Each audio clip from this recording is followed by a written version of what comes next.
मातः समस्त जगताम् मधुकैटभारे वक्षो विहारिणि मनोहर दिव्यमूर्ते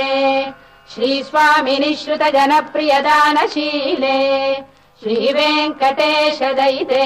तव सुप्रभातम् तव सुप्रभातमरविन्दलोचने भवतु प्रसन्न मुख चन्द्रमण्डले विधिशङ्करेन्द्रवनिताभिरर्चिते वृषशैलनाथ दयिते दयानिधे अत्र्यादि सप्तऋषयः समुपास्य सन्ध्याम् आकाश सिन्धु कमलानि मनोहराणि आदाय पादयुगमर्चयितुम् प्रपन्नाः